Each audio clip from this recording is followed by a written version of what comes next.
Welcome on a Monday night to Generation Movie as we lurch through the holiday season. My name is J.W. Colwell. I am joined by my good friend and buddy in movie watching. We're movie buffs. Rich Drees, how you doing, buddy? I'm doing great. Counting it down towards Christmas, 14 shopping days. So if anybody wants to buy that replica of the nobody's Mach getting 5, you the Mach 5. that I saw on love Facebook. You. It's only $43,000, people. Is that it's in Oklahoma, so that means we would fly out together and drive it back to Pennsylvania. How fun would that be? Oh, that would be amazing. We are also graced with her presence tonight, the amazing Natasha Bogutzki. How are you tonight, darling? Has anyone ever told you that your opening theme is a bit of a bop? Because I'm over here like, oh, it is. No, that you know that was written for that was made for us by Jerry Kimura of Loud and Nerdy. He made that, and we actually own that song. That is something we actually own as a unit, Rich and I, and the Indie Escape Network, I guess now. But yeah, that's something we own.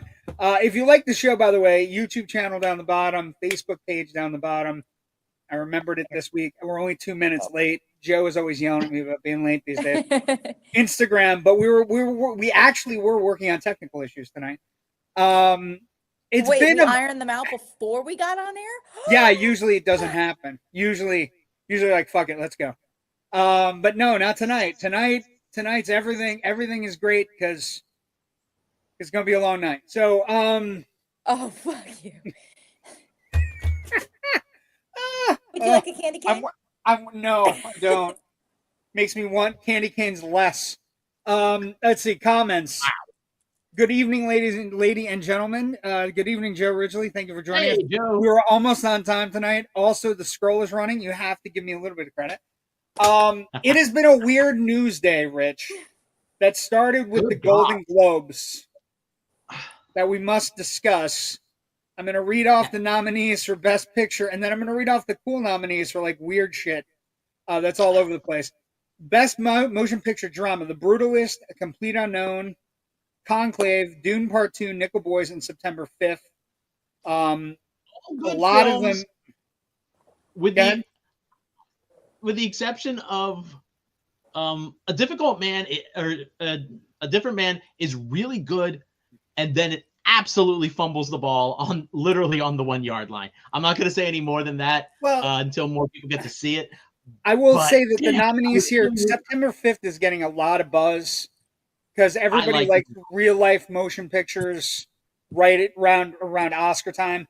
I think, Nickel Boys, Dune Part 2, we knew we were going to see some Dune nominations. Now, Golden Globes does it differently. They do comedy, musical, or comedy, and they do drama.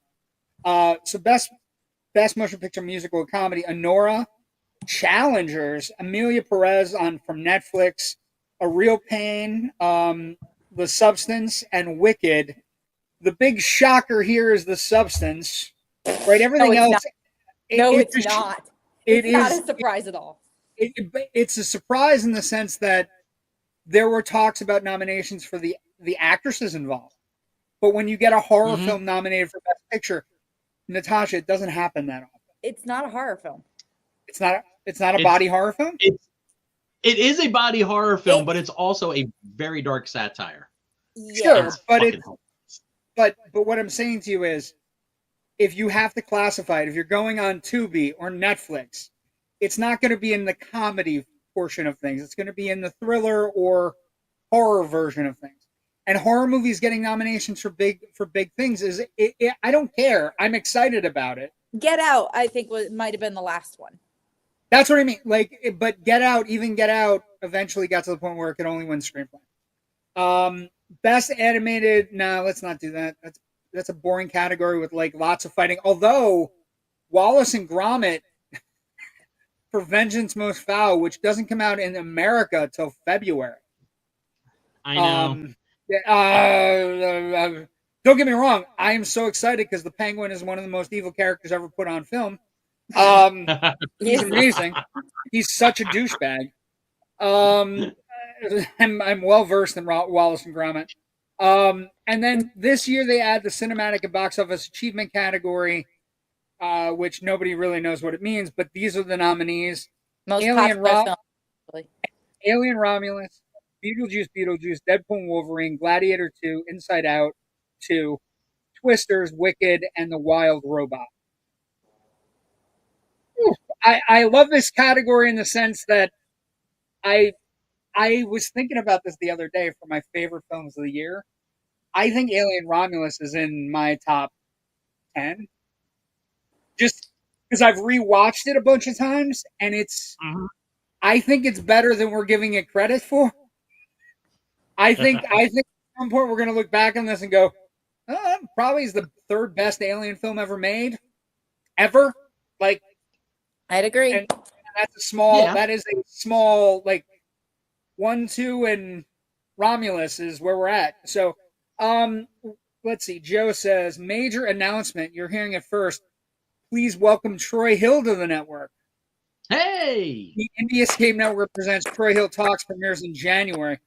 Okay, so this guy, Troy Hill, is a pretty cool cinema aficionado as well. He sounds like Candyman. He's amazing. He was on the show the other night with our good friend comedian Robert Bass. So we got a lot going on with the network. I'm super excited about that. Anthony Martin writes, "Good evening, ladies and gentlemen. Hope all is well." It was okay. It remains to be seen. Give us until the end of the episode. It was okay last night at about 10:30. Anyway, so other weird news of the day, Rich. Would you like to do the Marvel news, or you do the Marvel news? I'll do the Star Wars, because the Star Wars news is so ridiculous that it's just, it can't even be talked of. And I have thoughts on wait, okay. There was Star Wars news? The Marvel news here really quick, but the Wrap, which is one of the I would say, one of the 4 or 5 main trades. So it's in Variety as well. Yeah, and the Wrap broke it, and then Variety and Hollywood Reporter followed up with their own reporting saying, yeah, our sources are confirming this also. So the Reporter's article is by Aaron Couch and Boris Kitt, who are both really solid reporters on this stuff. Marvel's not going to confirm this, but according to all these reports, Chris Evans is coming back to the MCU for Avengers Doomsday. Technically, he's already come back to the MCU. Well, he's coming back again. It doesn't count because he didn't have a shield or a star on his chest. But it's a really interesting place that this Doomsday and the Secret Wars is going, because now they haven't said what character he's playing. So he could be coming back to play Captain America, a variant of Captain America, or regular Captain America plucked out of his own past or whatever. He could be playing Johnny Storm again, like he did in Deadpool and Wolverine. He could be playing, I don't know, Steve Rogers, the Hydra Stomper from the What If cartoon. He could be playing something entirely different, the same way Robert Downey Jr. is playing entirely super dark, Rich, and they just have Doom go back in time and kill Peggy. What if they just totally destroy the dance at the end?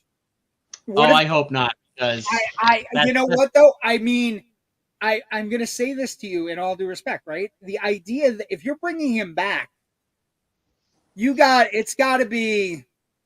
I think it's like Robert Downey Jr. coming back, but he's not playing Iron Man. He's playing Doom. Like, what if he's coming back and playing a villain? That would be insane for the heroes, our Avengers heroes. He's playing Molecule Man.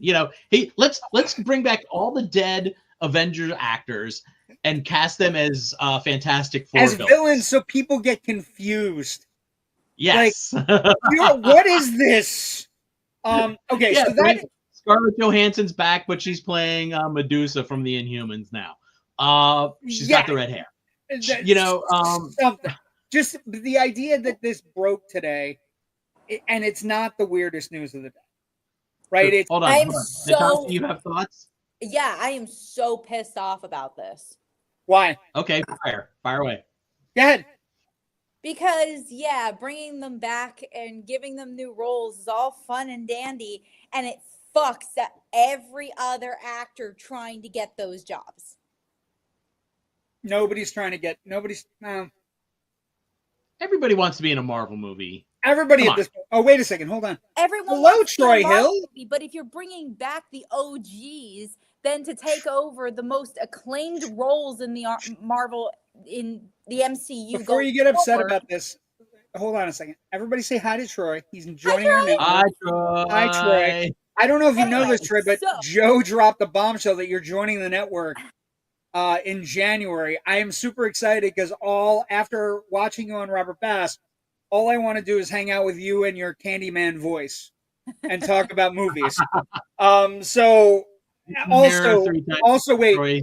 there was a funny thing with Robert also. Troy, so hi there, Troy. There was also a funny thing with Troy. We don't know him yet, but we're gonna know him. He's actually really funny. And then we had hi Troy. Troy's getting like Troy gets love even in the comments. And then Troy's laughing at that. But the funniest thing that happened was, so about 2 weeks ago, Robert Bass was on our show, and he was making fun of Superman. Not making fun of Superman, but he was dogging Christopher Reeve, which I didn't understand. And then he was like, I like Cavill because Cavill looks the part. And I'm like, Christopher Reeve looked the part too. And then we had a whole Christopher Reeve discussion. And then we started talking about Corn Sweat, and we started talking. I'm like, Superman is easily the most anticipated movie of 2025 by a country mile, just for everybody that's waiting for something big on a screen. And, Robert, of course, on Loud Nerdy was like, no, that's crazy. This kid doesn't even look like Superman. And how can you trust James Gunn and all this other stuff? He does. Okay, I understand. But so Troy comes on his show this week. They're talking about movies. They're talking about different things. And, Robert drops a line like, oh, well, what movie are you looking forward to? And he's like, honestly, the one I'm most looking forward to is James Gunn's Superman. And there was never a more rampant I told you so in a comment section in podcasting history. And so I have to get my wins where they come. I mean, I don't have one tonight, so we got to get our wins where we can. But so go back to your rant about Marvel. Yes. So anyway, I am really pissed off about bringing back the OGs, because if the OGs take all the good upcoming villain roles, like who would have played in your mind? Who would have played Doom in your mind? Just the question. I don't know who would have played Doom, but that's the point. Yes, that is the point. Will you just let me finish? Yeah, finish. Okay, so I may not be able to fan cast it, but that's the point. I don't want to fan cast it. Surprise me. Go out there and find some unknown. Find someone who isn't big. David Cornsweet was known for Hollywood and for Pearl and for maybe one other movie. And then he got snapped up to play Superman. Like, find me someone like that, someone with chops. Don't bring in a long-term veteran who is also a long-term veteran of the MCU. Give someone new a chance. Okay, everyone wants the money. Somebody agrees with you. I agree with her. Anthony Morton agrees with you. I don't care. Comics have been a place where characters can interchange, and I think the reason that they were worried about Doom is because Doom has been failed how many times? Twice. Third time is not a charm. He has to hit. It's the kind of thing where he has to hit. And they did try unknown actors the first two times.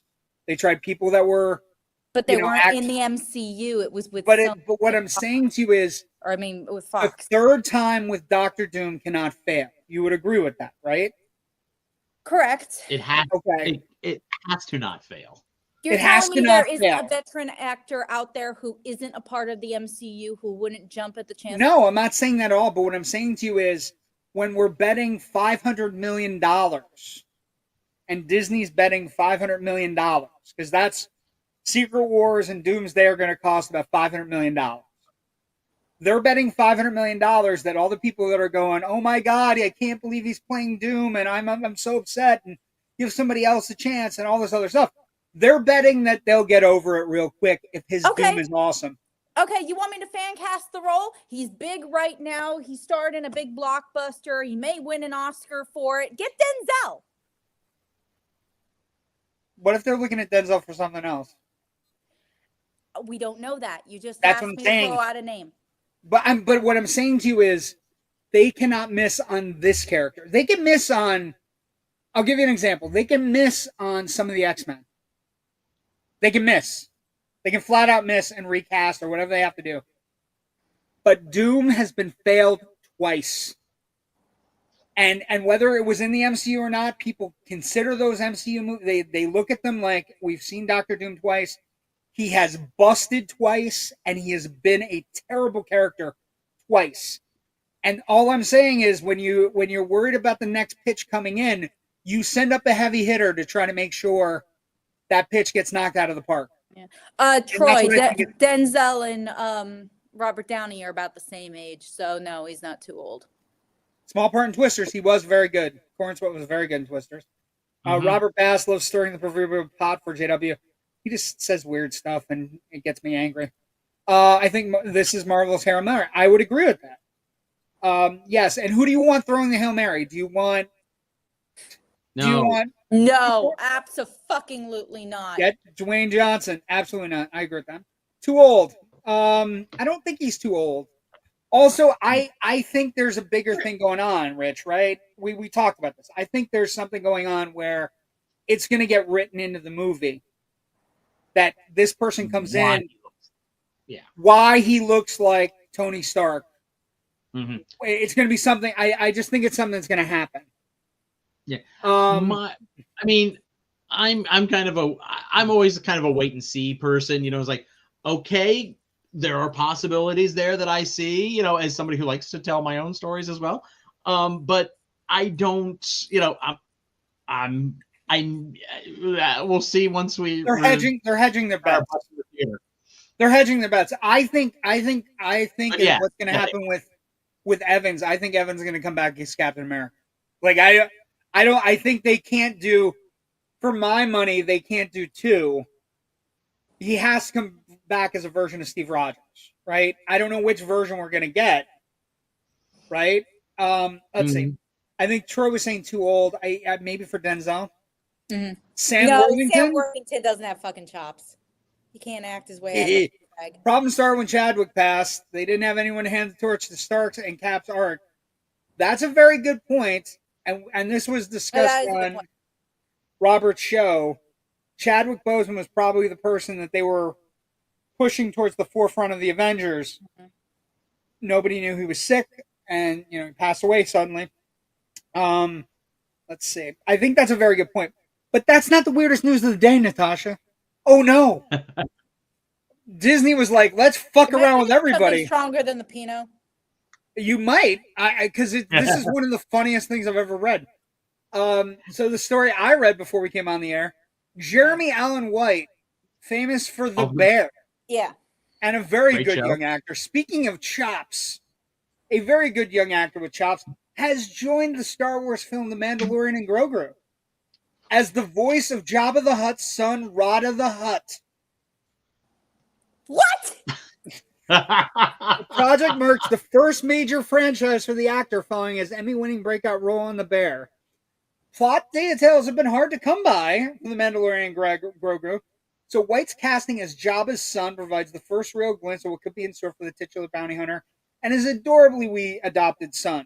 Now, just so we're clear, Rada the Hutt and Jabba the Hutt and all of the Hutts have a very wide-ranging criminal empire that is very much in Star Wars Sopranos based. And I just think this is it's the funniest casting. It's the funniest story I've ever read. It is the weirdest decision by a major actor to join a franchise. Okay. That is a complete.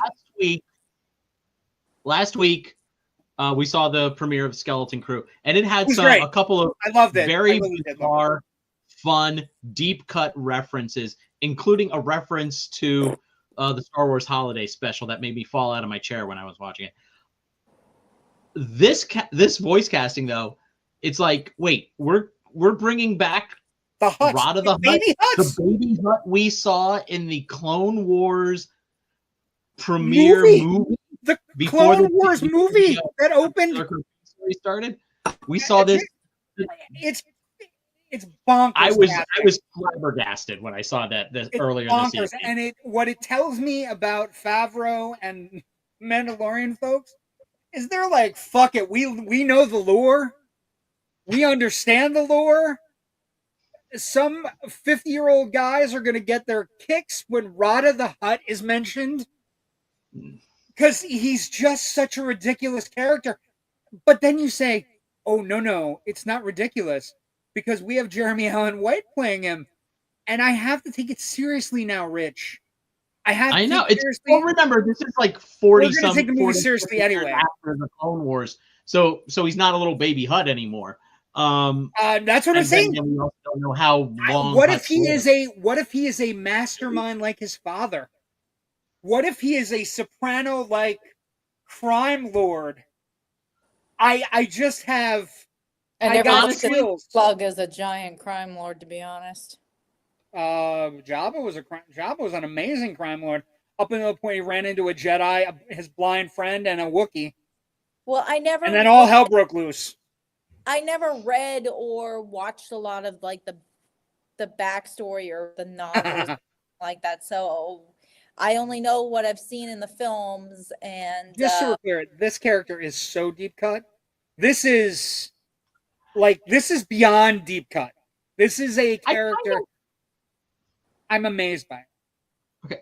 Were you in the middle of something, Natasha, or just give us Knights of the Old Republic? I would agree. Maybe. I'm so tapped out of Star Wars at this point. I literally don't give a shit anymore. Ooh, this is interesting. If I want to watch the Goonies, I'll watch the Goonies. Star Wars screws up still trying to cater to kids. I don't know that, Troy. I would say that Skeleton Crew's got a lot of deeper shit going on than just the Goonies in space. I would actually say the other deep cut would be, it's not Goonies in space as much as Space Camp in Star Warsville.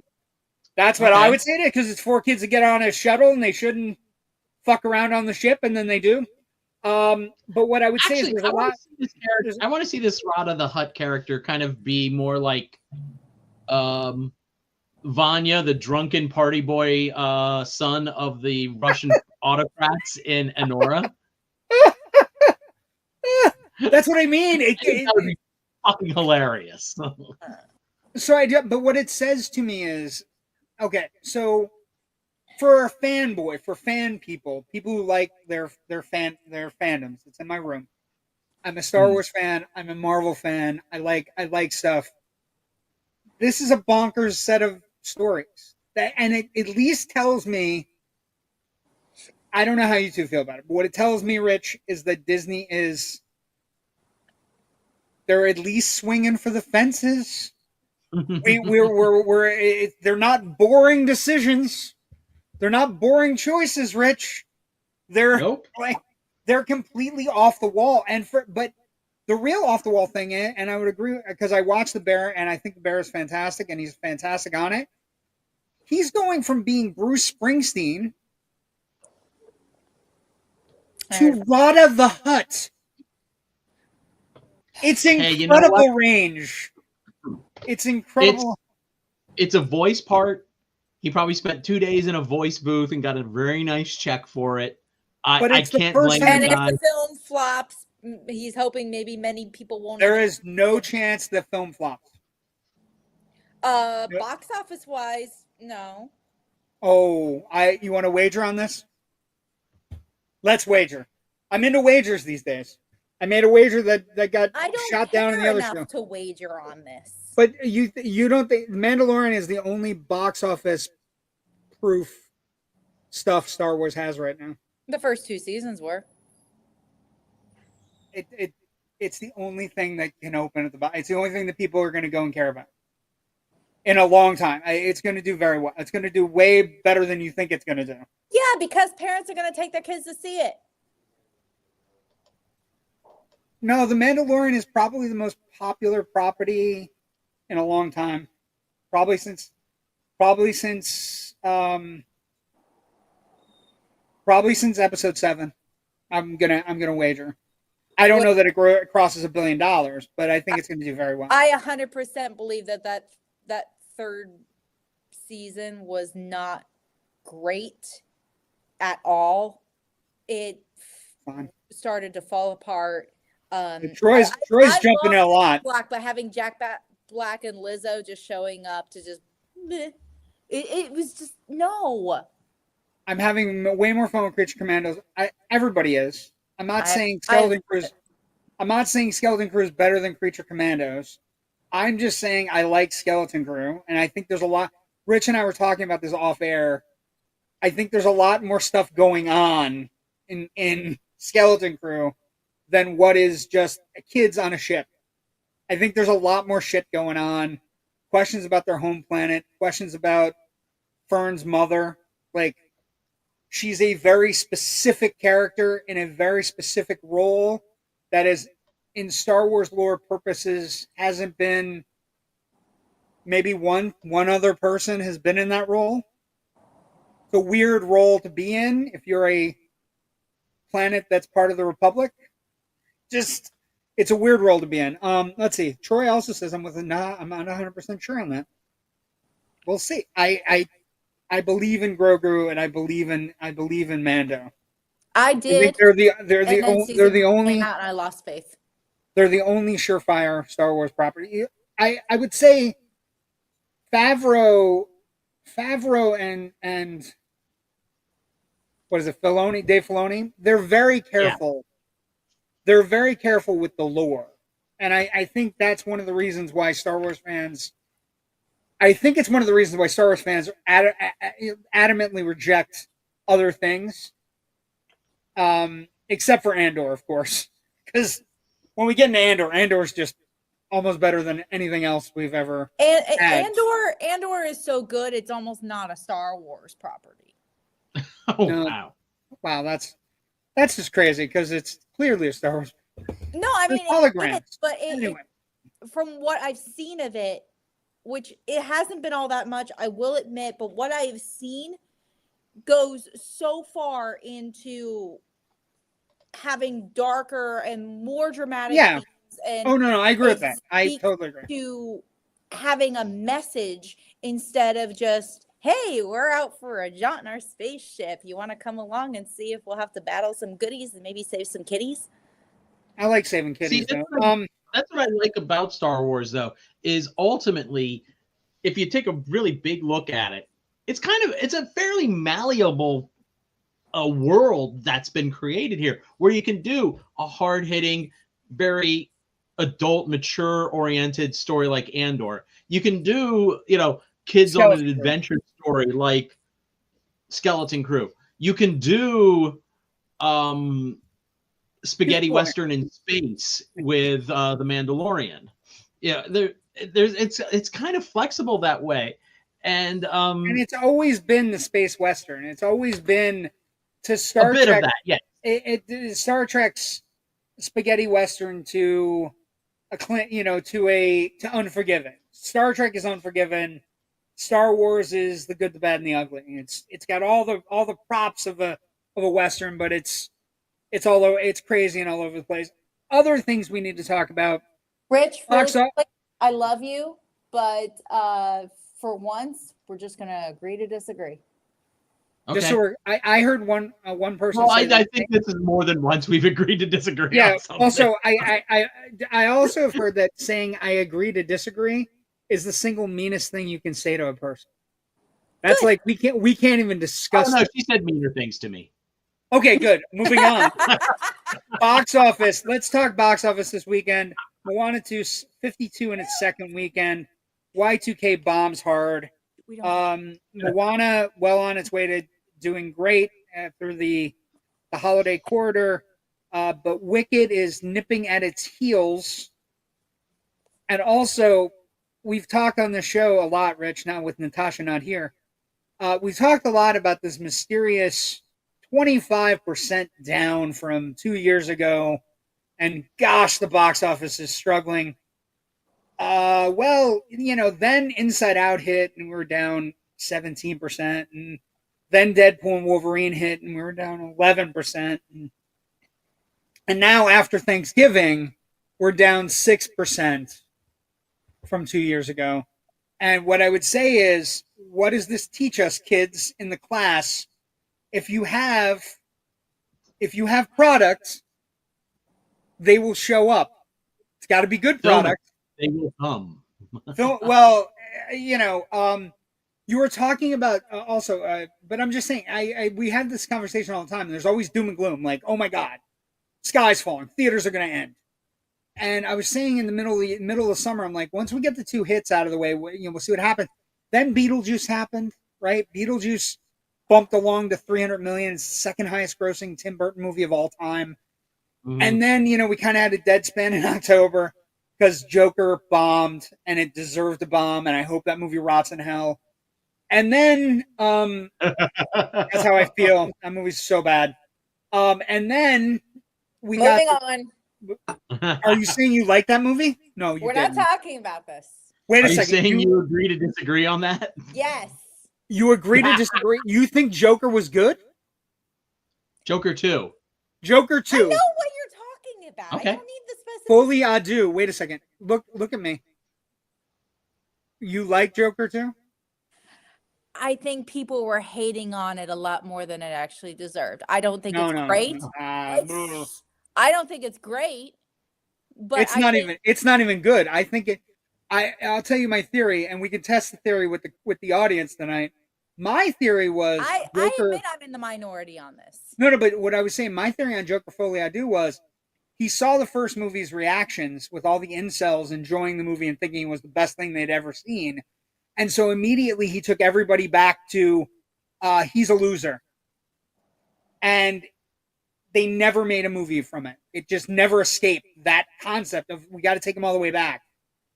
And it just becomes one of the most dreadful film experiences I've ever encountered.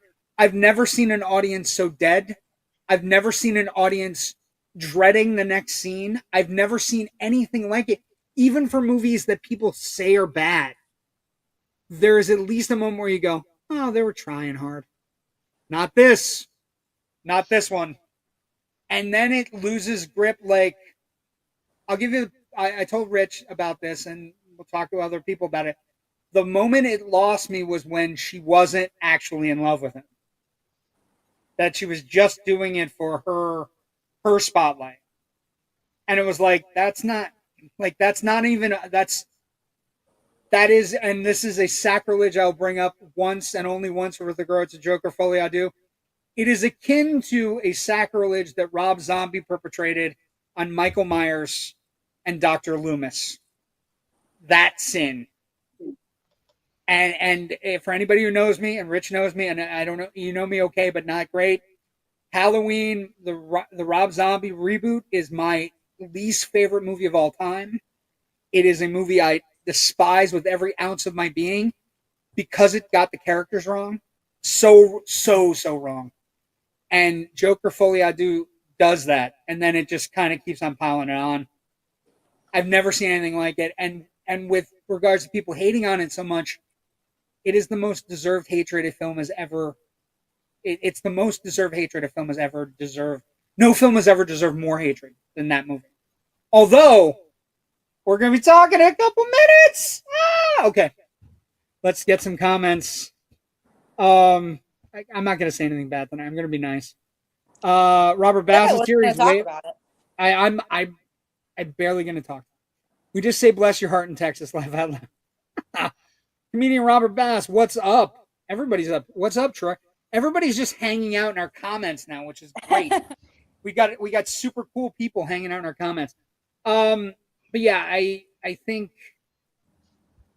I don't know where I was going. But we're down 6%, Rich. Right? That's where the whole Joker thing happened. But we're down 6%, and the sky is not falling. And 2025, There's like a movie opening every 2 weeks that has potential to make scratch. Theaters should be happy starting in February. From February on, January's a little bit. We're gonna wait and see what happens, and maybe we'll get some Oscar movies out, and then. But February is where all the bombing starts, and then we have March, April, May, and I just think we've lasted through this the strike, coupled with COVID, coupled with everything, and now movie theaters are going to be back to where they need to be in order to stay alive. Would you agree or no? Yeah. I mean, it's COVID brought about, I don't want to say it trained people. It was more like they got out of the habit. Yeah, they got out of the habit of going to the movies, of being a casual moviegoer. And moviegoing is a habit. Thinking, the more films we have like Wicked or Dune 2 or Beetlejuice, they bring them back to the theaters, the more times they're going to remember, oh yeah, I like doing this. This is COVID fun. kind of beat that out of me for a while. And now, theaters and, the industry basically has to, I don't want to say retrain people, but there's probably no other better way to say it. Just remind people over and over again. This is something that generations have enjoyed for 100 years. 100 years. People have enjoyed getting out of the house and buying some popcorn and watching some people on a silver screen. And, you just need to remind people that. Because it is a habit. It is something where you have to go, I'm going to go do something. It's not, I have a movie on in the background, right? It's not, I'm going to pause it while I go to the bathroom and make a sandwich, right? You have to actually, I'm going at a specific time. I'm going to see these people I like. Might meet up. I'm going to get a popcorn, maybe a soda. All's good, right? And it's just magic. And then, Troy writes, I'm looking forward to Sinners too. I think Sinners is also one of the movies where you're like, it's high concept, it's got a great cast, it's got a good director. Yes. The answer is yes. It's apparently a vampire movie in the South after World War II. Yes. The answer is yes. 100 times yes. My 2025 top 2 films I'm looking forward to. One is very personal, so I don't want to hear any judgment. Actually, there's 2 that are very personal, but I'm only going to pick one of them. You can pick 2 of them. Pick all of them. We like having you on. And I can't judge you any worse than that you like Joker, and then we're going to talk about I didn't say I liked Santa it. Claus. I said Santa, I'm busting you. I feel like there was a what's the word? A bandwagon of people just jumping on it to hate it in order to hate it. And I was there first. Rich and I were there first. I was there Thursday night, and I can tell you right now, I didn't hate it. I didn't love it. I don't think I'll rewatch it for 15 years, but I didn't hate it. I think for me, it goes right into the Requiem for a Dream pile. I'm never going to watch that movie again. Okay. Requiem for a Dream for me was incredible. I have the screenplay it's a great movie. on my shelf. I just can't watch it ever again. Yeah. For a different reason than Joker. For a different reason than Joker. But what I'm saying is it goes right in that pile for me. Requiem is kind of like this Yugoslavian film called 4 months, 3 weeks and 2 days, which is about a woman in the 80s behind the Iron Curtain trying to get an abortion and having to get an illegally done one. And they walk you through that process. It's an amazing film. It's fantastic. One of the best I saw back in 2008 when it came out. I will never probably watch it again because it was just that harrowing, though. Yeah, and I like Jennifer Connelly too much to rewatch Requiem for a Dream. Yeah, I'd rather watch Career Opportunities again. Just just in a sane, rational world. So what are your 3 movies? Okay. So the number 1 for me, Rich, you're not going to be surprised by this one I mentioned. It's going to be Downton Abbey 3. Shut up, Rich. that is a personal, like, Gladiator for me. It was just it's been a formative part of my entire life. I was with Downton Abbey from the first freaking episode, and I have been with it through it the entire way. Okay, so we know where you'll be on September 12th, 2025. Okay. Yes. Okay. The one that I am excited for the most in terms of quality, 28 years later.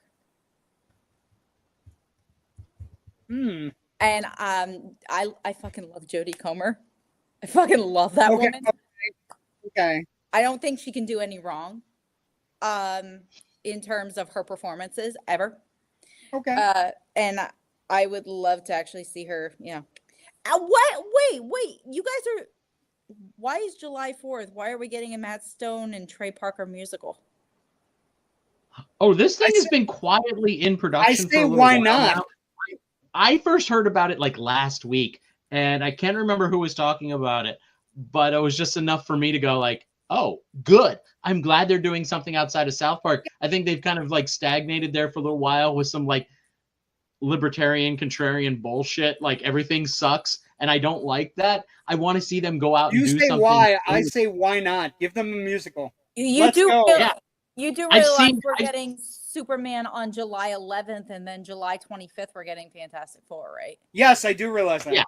Yeah, that's the greatest 3-week period for a comic book person of all time. I am not going to the movies at all that month. I don't want to get stuck in the crossfire. It's not gonna be. It won't be a crossfire. If they were releasing them, first off, they shouldn't release them on top of each other. But if they did, it would be Super 4. It'd be Barbenheimer. It'd be Super 4. You're gonna go see one first and then the other. Yeah. It's like a redheaded stepchild. You still have to love it. Avatar is gonna do fantastic. Blech. I know, but it's obvious. The first two Avatars, and I can say that because there's 5 apparently. Way too many Avatars are in the top 5 highest grossing movies of all time. Yep, because everything sticks on a wall. Everything goes right on the wall. The box office will be happy. And I don't like the Avatar movies. I think he's way better than the Avatar movies. I like Cameron's work. He's a great salesman. No, he's a great storyteller, but I think Cameron's work before Titanic was before he was so rich that nobody. Do you know who he reminds me of, Rich? He reminds me after Titanic. He reminds me of George Lucas losing Gary Kurtz. Do you know what I mean? The quality control is off, right? And that's a deep cut. That's a deep Star Wars cut because we're in deep Star Wars talk tonight. But what I would say is when Gary Kurtz, after Empire Strikes Back, Gary Kurtz left the Star Wars franchise. And at that moment, when that happened, Gary Kurtz was the only person that could look George Lucas in the eye and go, no, we're not doing that.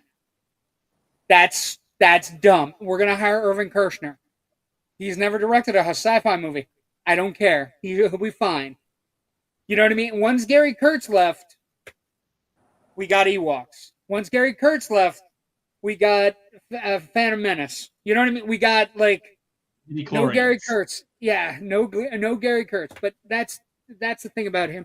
It's gonna do fine. It'll do great, and it's Christmas time window. Everybody will go see it. It'll be 3 hours long, and be 3D or 4D or whatever the fuck they come up with for this year. But it's not my most anticipated. Superman's my most anticipated. I'm excited about Superman. I'm excited. And my third film is Bridget Jones, Mad About a Boy. I know it's going straight to Peacock. That's fine. I'm just happy because I don't think that's fine at all. It should go to a theater. I would agree on that. I want it to go to a fucking theater, but in truth, I'm just happy it's getting made. Fair. Because the book was actually decent. Speaking of a movie, you two agreeing on shit. Fuck off. Well, here's where it comes to an end, Rich. Speaking of getting movies made. Hold on. Let's get these off because I don't want to. No, you might need them to kick my ass. Tonight we're talking about Santa Claus the movie. Just start flinging them. Just start flinging them. Well, I mean, okay. So I'm gonna give a brief. I'm gonna brief my reaction to rewatching it, and it was funny because you posted your reaction to the first flight on a chat that we have amongst us, Yes. and I was like, "Oh, that's really sweet." And then I did. I watched the first 30 minutes, and I will say this: the first 30 minutes are not bad. They're okay if you can get past the fact that Santa and the reindeer and Mrs. Claus freeze to death.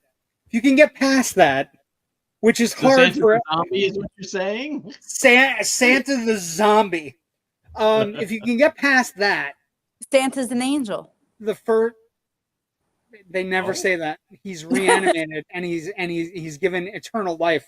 I mean, he has more in common with the mummy. Over a zombie, if he was. He has more in common with the mummy than he does with an angel. Anyway, the first 30 minutes, I will give you.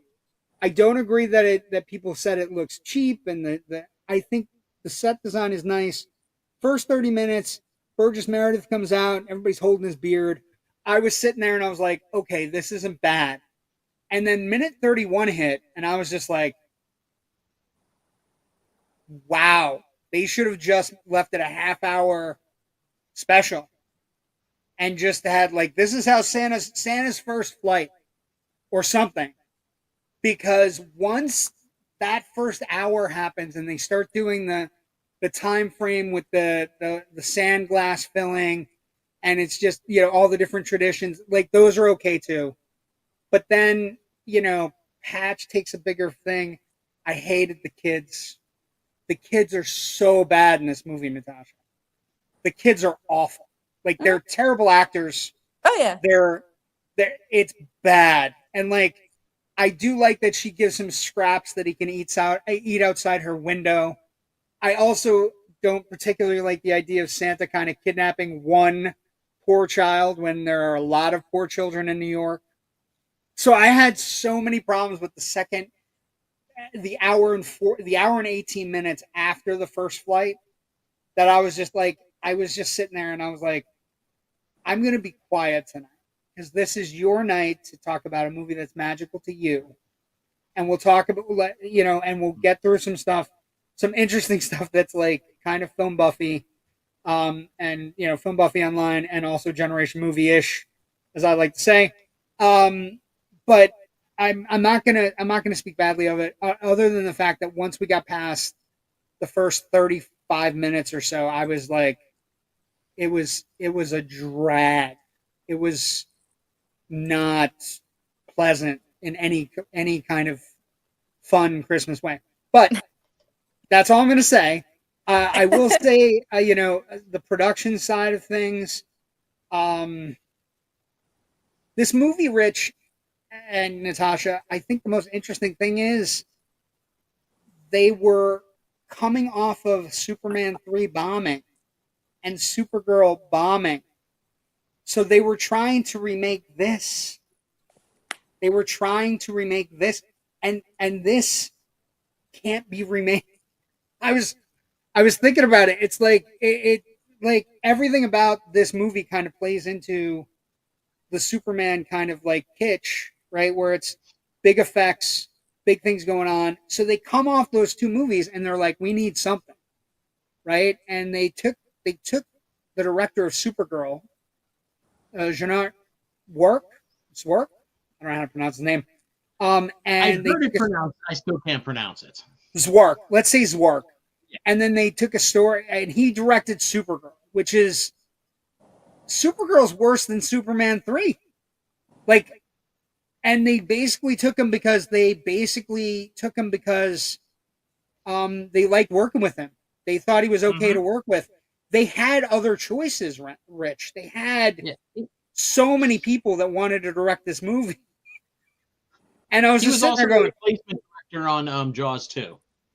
Yeah, there's nothing. The director shot a couple of weeks. The producers weren't happy, and basically, the original director reported to set, met with the producers who were already there, and they said, "You're fired. Go back to the hotel, get your stuff, and leave." By the time he got back to the hotel, they had somebody already have his bags packed. They were literally waiting for him in the lobby. I did not know this when doing the research on this, but Natasha, did you know that the original choice for this movie was John Carpenter? For the directing? Yes. He was originally offered the chance to direct this movie, but he wanted control of the script, musical score, and final cut of the film, and the Salkind said no. He also had an original choice of Brian Dennehy for Santa. Mm-hmm. And then basically work came in and fired Brian Dennehy, which is just crazy. Robert Wise, for all you Star Trek the Motion Picture fans, also offered the chance to direct, and Guy Hamilton. Guy Hamilton, famous for some Bond stuff. But he would only agree to direct the movie if they moved it to Los Angeles, Vancouver, or Rome. And so they chose Wark because he was the easiest person, and they had worked with him where he gave them no Carruthers on Supergirl. Guy Hamilton also famously was supposed to direct this movie, which thankfully he didn't. But it's a real interesting set of the John Carpenter thing for me. I'm not. But think about the movie he made instead of this movie, Natasha. What was that movie? Wait, off. No, fuck off. What do you mean? We talked about Starman last week, Natasha. I know we did. Mm-hmm. Interesting.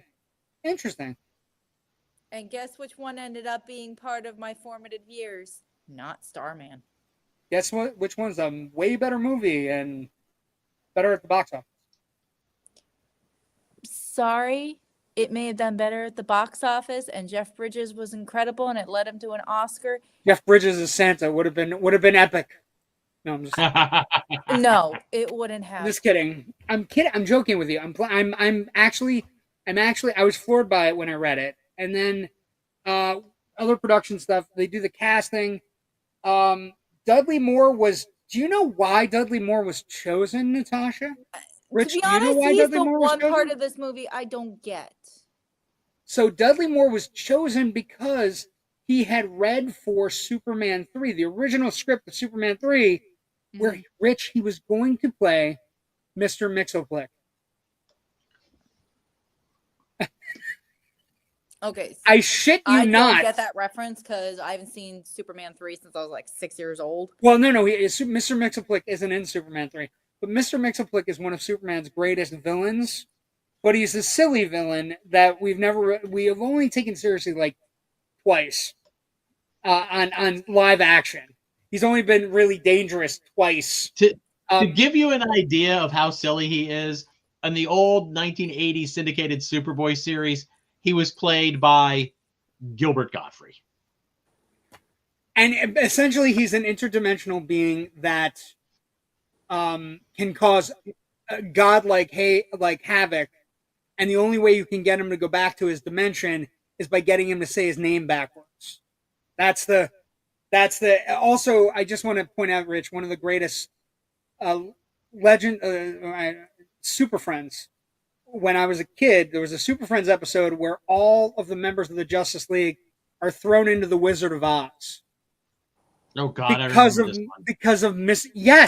Mxyzptlk. Anyway, so that's where they got the idea to cast Dudley Moore. Also, and this is apparently a true story. Ilya Salkind had remembered seeing a scene in Arthur where Liza Minnelli said, "Are you Santa's little helper?" And so they just had it in their head.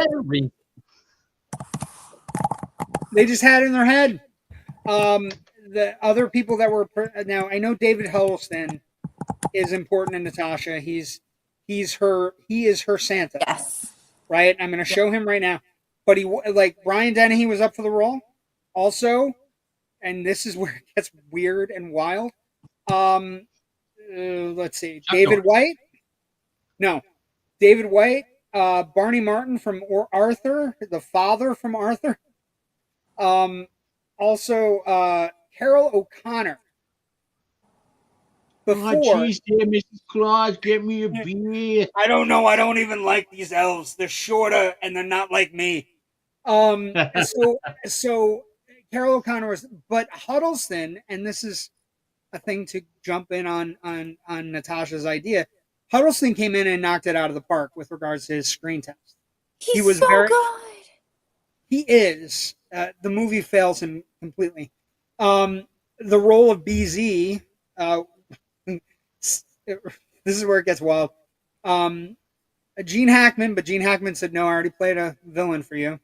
They also offered Harrison Ford the role. Dustin Hoffman, Burt Reynolds, and Johnny Carson. I can see all off Dustin. I can even see Johnny. Well, I'm not sure I can see Johnny. Ed. Ed, there's an elf, and he has a puce licorice, a lollipop. Do you know what he can do with it? He can stick it up his ass. Yeah, take it down to the Schlossen cutoff and cut off his Schlossen. His Schlossen. His Schlossen grieving. The ancient elf role, they originally offered it to James Cagney and Fred Astaire. Because James Cagney turned it down because he was really sick. Fred Astaire said no because he just apparently didn't want to take it, and then they gave it to Burgess Meredith. Although they did toy with the idea of offering diminutive actors, so like people we would have seen in Time Bandits and different movies, the idea of being elves. So that's like the most interesting thing from the filming and everything is that Arthur Ibbotson, and he is one of the most famous cinematographers of all time. He filmed a movie. Natasha, do you know what other movie he filmed that was full of childhood magic? That was actually childhood magic? You know? If I said Veruca Salt. Oh, Willy Wonka. So wait. I feel like that was a hit because you're Veruca Salt?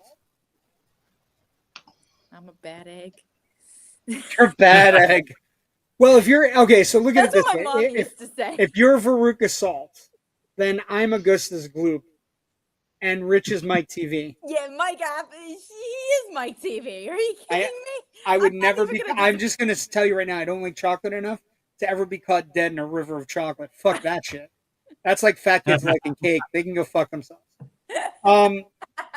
So this is the last movie he ever filmed. But he also filmed, Willy Wonka. It was filmed in Pinewood. It was filmed in England. So he had all those different things.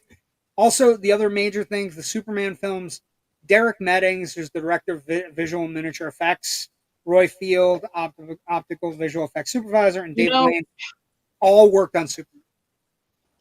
Without having the time this evening to sit down and, flip discs in and out of the player, as I was watching this, and we have Santa flying around the New York City, I swear they have to be using some of the same background plates or some extra background plates that they shot and didn't use for Superman the movie. Absolutely. There's a few shots I'm like, that background looks really familiar from this angle. Yeah, and so I can't blame them. I mean, the Salkinds. No. I think they spent what they needed to spend, and then they wouldn't spend anymore. Yeah, well, and that's the thing. I think one of the things that comes out of the production side of this movie is that they used all these people that they had worked with, right? And they had worked at a very high level for 2 movies, and then actually one long movie, to be honest, right? It's Superman and Superman 2 are one long movie that they happen to cut into 2 for box office sake, and eventually, you can fight about whatever way you want to look at it. But I think the interesting thing coming out of it is they don't have a great script, they don't have a great director, they have all these people that they've worked with. So there's, I don't want to say cutting corners, Rich, but like when you work with somebody for a long time and you can just kind of like, oh no, we did it this way over here, and we're not we may not do it right. And I think that comes through in the second act, right? second and third act are just script-wise are a mess. The kid, I don't understand why the kid is so dirty, and also when he's done eating, he's cleaner. I don't understand. Because he's an urchin and he's adorable, and he's just makes you clean. I don't know. He's eating roast beef like a wolf, and then he's super clean.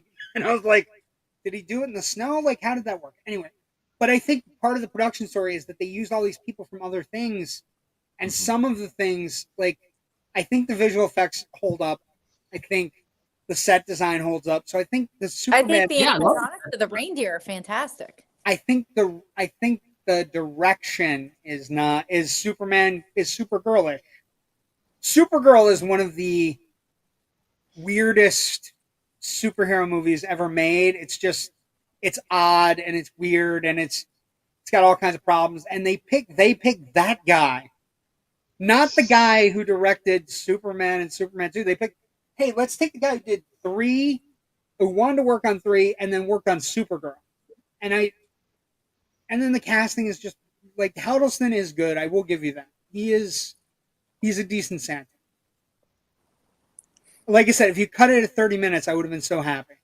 If it was just 30 minutes and ends with him flying, amazing. I would have been like, that's one of the greatest TV specials I've ever seen. You're missing someone very important. And this is another reason why this movie ranks a little higher on my list in terms of things that were kind of formative to me. Are we going Mrs. Claus here? Judy Cornwell, yeah. She's very good. I don't think there's any problems in the first half hour to 40 minutes of the movie.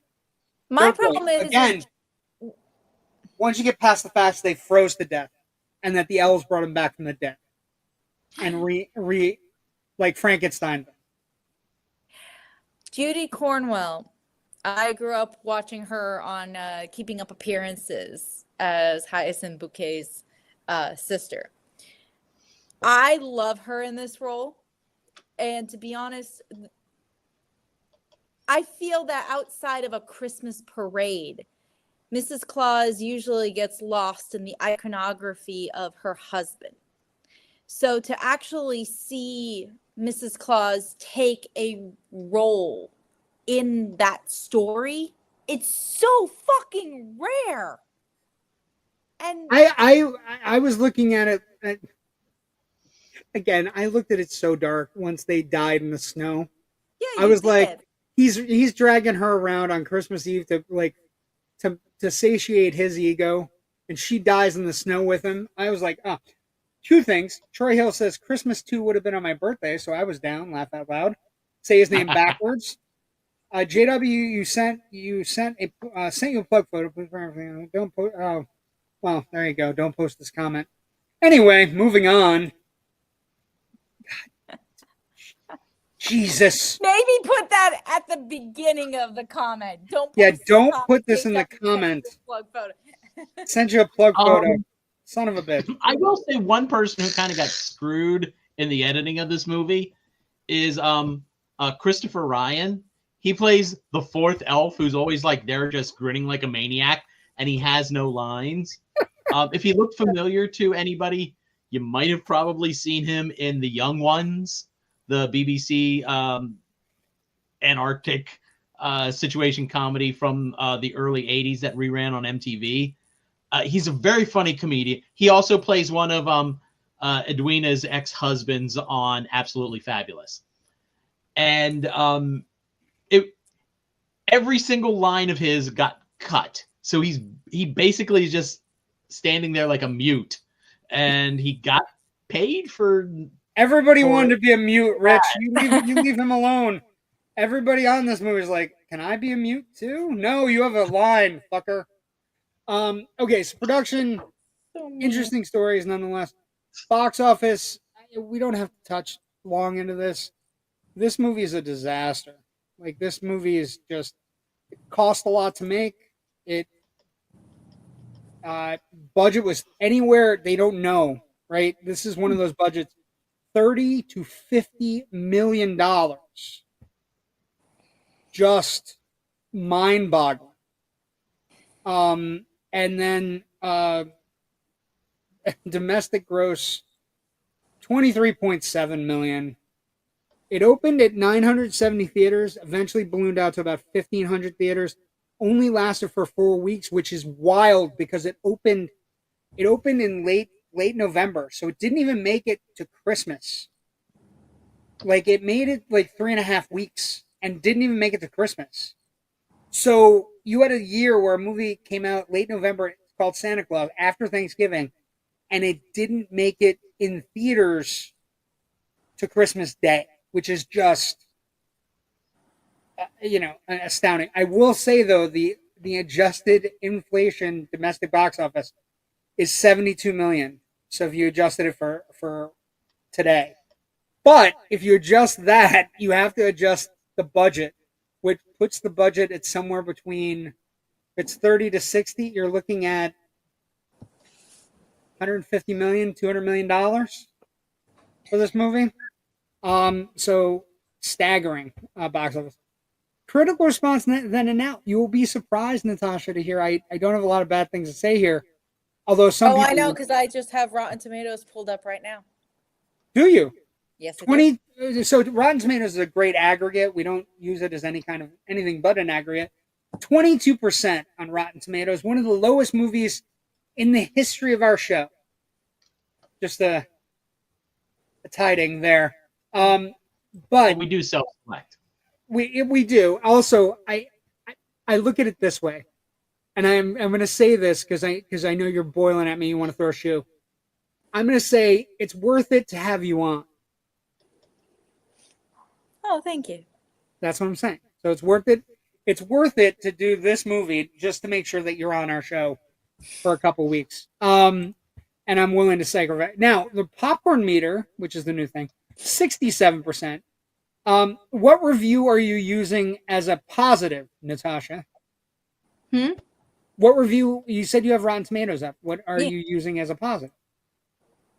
67 is obviously better than 22. But 67 is the audience meter. I know. But in truth, sometimes, and it's I'm going to throw this out here, okay. And sometimes the critics aren't right. What? Fuck off. I disagree wholeheartedly. Sometimes the critics are right. The critics are almost always right. As a critic, I can say that. But in terms of something that you pass along, hold on. In terms of something that you share with your family, that you pass along generation after generation, sometimes a movie is just a story. It can just be fun. It can just be enjoyable. I love Van Helsing. I don't give a fuck that it's a shitty movie. Explains why you like Joker. Have you seen Kate Beckinsale in that costume? Come on. Yeah, I have, and then the score. Then I had to deal with. Just so we're clear. Then Kate Beckinsale is great in the costume, and then you have to deal with the fucking whiny Dracula for an hour and a half, bitching about I want babies. It's great. It's a terrible Dracula. He's not great. But. And I hate to say that because I actually kind of like Richard Roxburgh, and I feel like he got stuck with some really terrible role in the 2000s. Terrible movie. And it killed his career. That being said, the concept of how do vampires have children? How do we have just go back. Stop. Go back to Santa Claus. Stop. We can't discuss two bad movies in a row. Go back to Santa Claus. I was going to tell you that Roger Ebert liked the movie.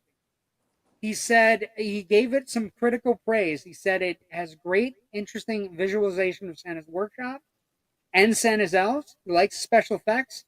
He likes the New York flyover sequences. He also loved Lithgow's performance.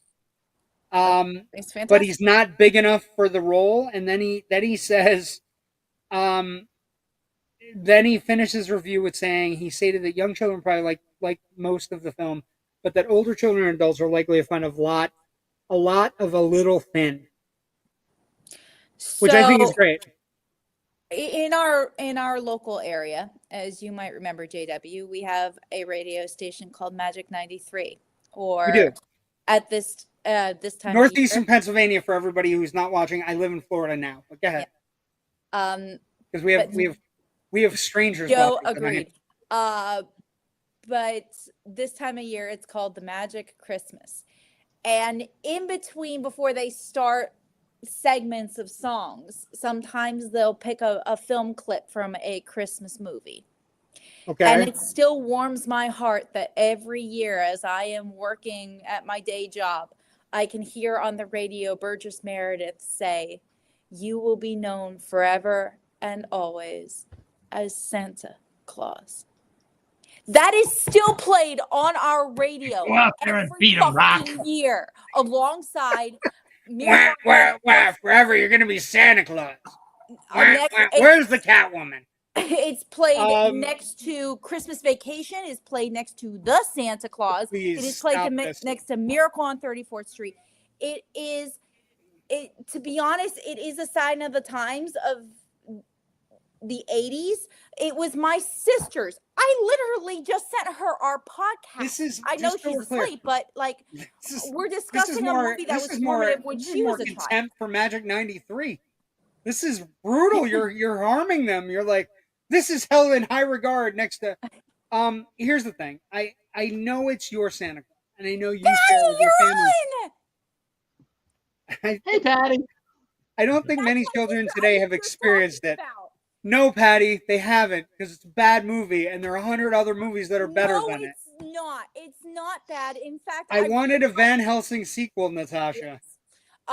You get more love on this show.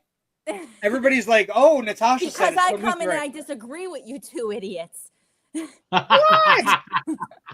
And I say that because I love you. But no, I love what this movie has to say about quantity over quality, about greed versus a home. And you don't need David Harbour going around and swinging his hammer to that movie is 100 times better than this movie. I fucking love Violent Night is 100 times better than this movie. I fucking love that movie. I'm rewatching Violent Night this year, just so we're clear. We just watched it on Thanksgiving, back to back. Perfect. But this movie, but honestly, this movie isn't meant to be watched along the likes of Christmas Vacation or Santa Claus or I disagree. Any number, like it just doesn't. Natasha, be honest, it doesn't hold up. It may be your version of Santa Claus. There are sections of it that are cheesy. I will admit there are sections. There are sections that are bad, straight bad. I can't. I have to actually. Anything with Dudley Moore is bad in this movie. That's the one thing. I love Dudley Moore. I grew up watching Arthur, and later in life, around 13 or 14, when 10 was on HBO, I was down.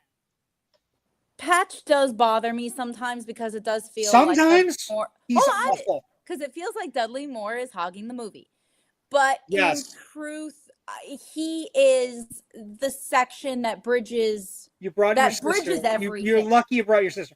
There are segments that are cheesy, but there are segments that I adore. I loved how they portray Santa Claus originated. My son-in-law Violent Night too. Yes, I would argue that if you cut this movie down to 40 minutes, great. All of the sequences where I take it back what I said about the sequences with the time thing, because the time thing gives us some of the great lore of Santa. I would leave that in. 45 minutes. You cut it down to an hour, cut it down to 45 minutes. You put it on for Christmas. You don't show the rest of the movie with Lithgow. You don't show the kids at all. But you have to. So they're awful. No. Bear with me. There's actually a reason why I am getting to this, okay? Remember how I said about quantity versus quality, the new versus the old.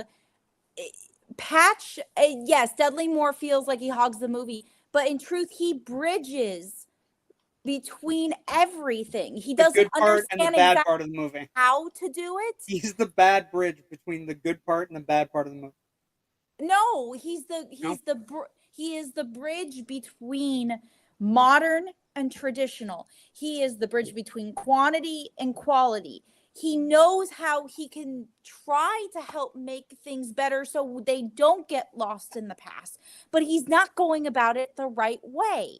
Let me give you jaded JW watching this movie last night. So 2 things. There's a moment in the movie where Santa has to pick his assistant. And there's one elf that makes like a bunch of really nice toys, but he's not like Patch, and he's not like super mechanized and everything. But Patch cheats. I just want to say to you, as somebody who might have gone, Patch cheats. All of his stuff doesn't work. It's broken. Right? He doesn't know that. There's a moment where it's all coming out really fast, and maybe I got confused. Possibly. The script is very tight. I don't know how I got confused. But they are coming out at a rapid pace, and they're all loose, and all the things are broken, right? But he has a big pile of stuff. Oh, he's not inspecting. Okay. But my question to you is, your great Santa, just, has he no love for quality control?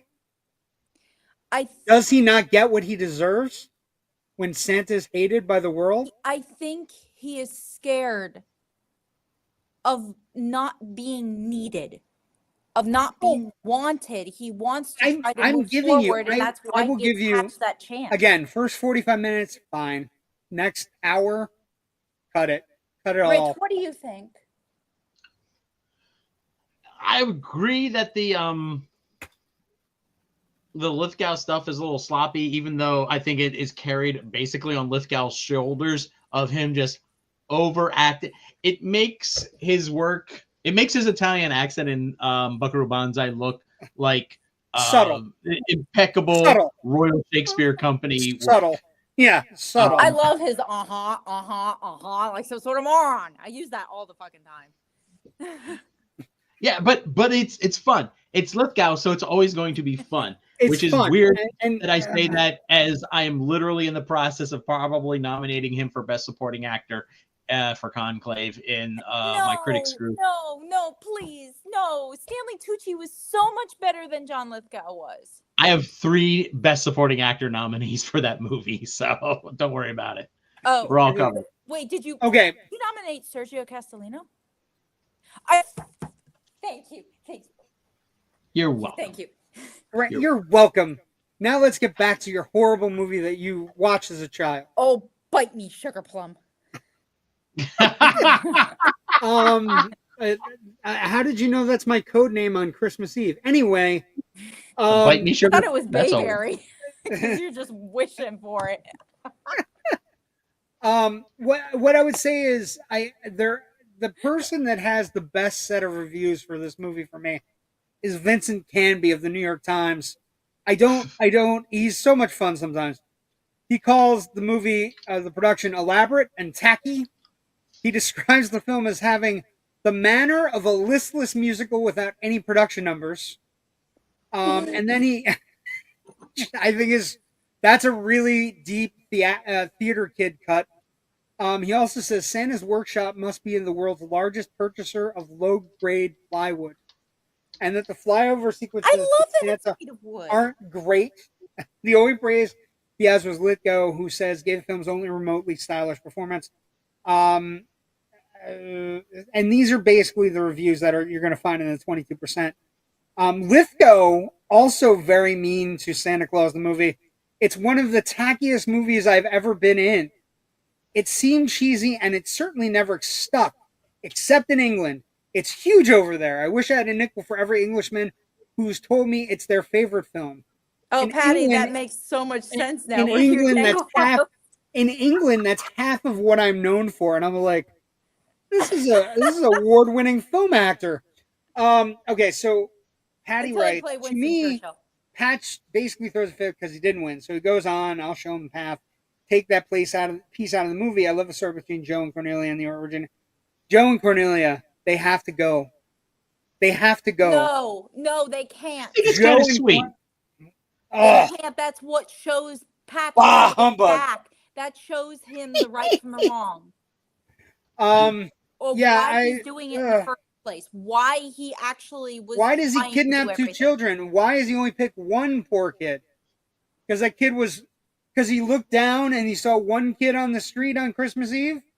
How many kids are poor in New York, Natasha? The question isn't about what he saw on the outside, it's what he saw on the inside. How many of those kids may have been on the naughty list?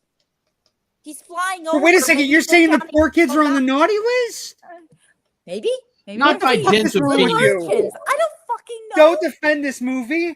Don't defend this movie by saying the poor kids in New York are on the naughty list. Exactly. That is terrible. You go on the naughty list for that. Your words there, buddy. I've been on the naughty list for as long as I can remember. It does not scare me.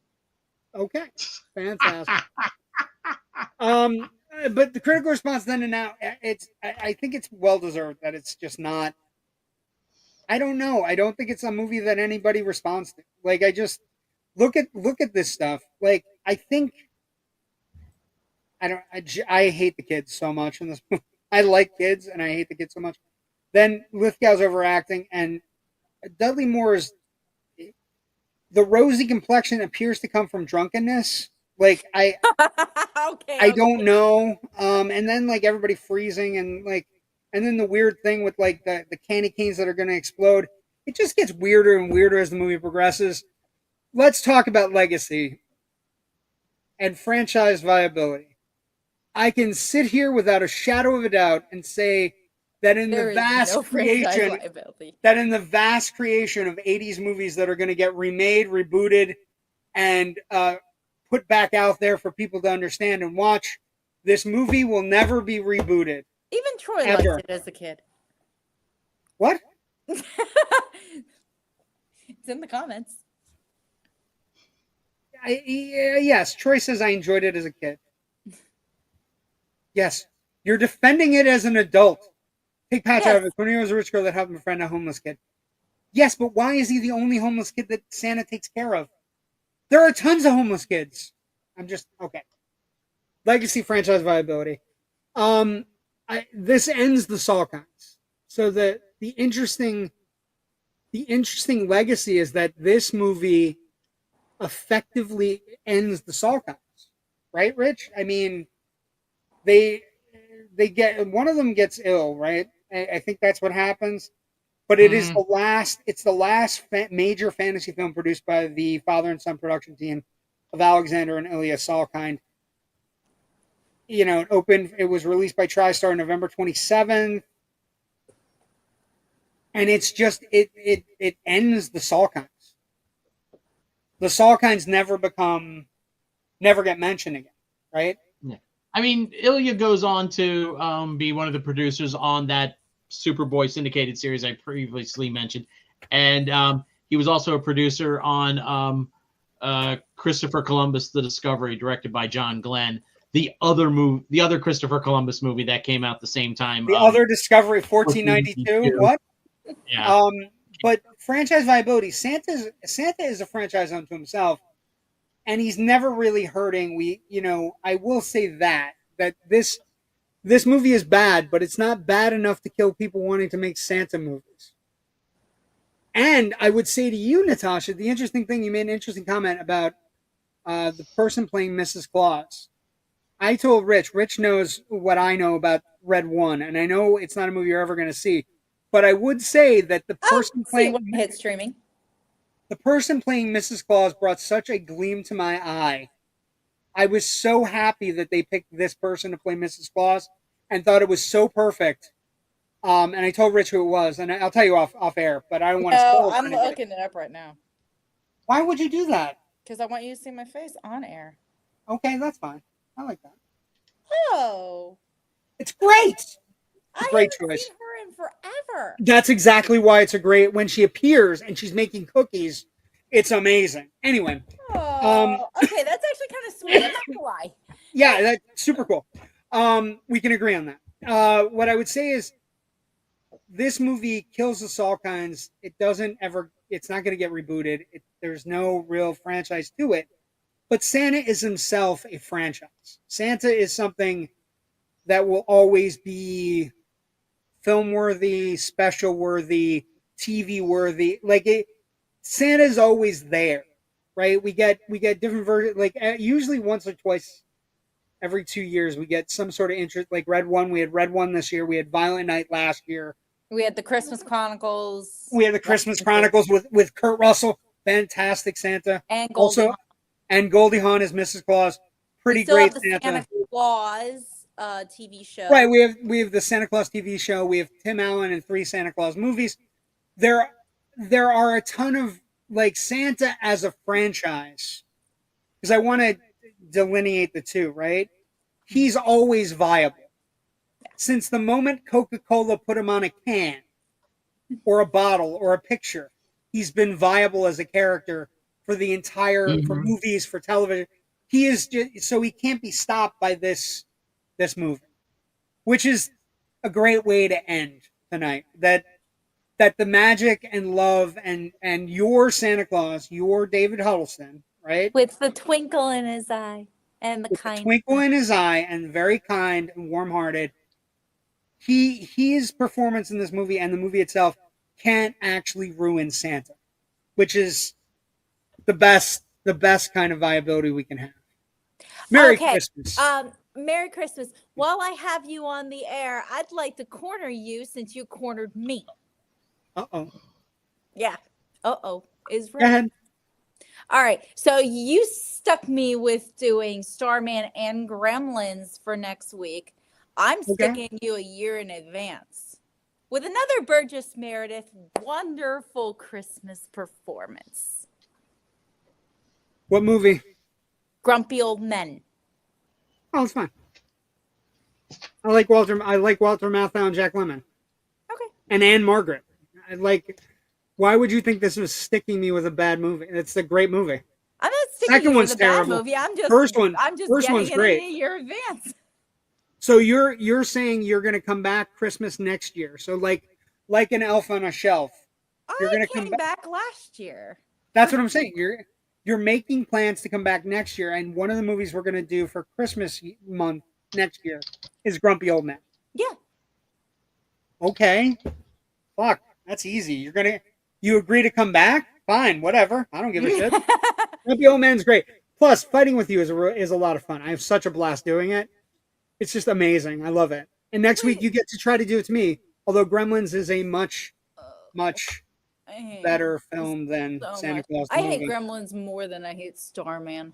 What? Yeah, I do. It's the single greatest. It's one of the great Christmas movies of all time. But next week, Gremlins. Rich, where can people find your stuff?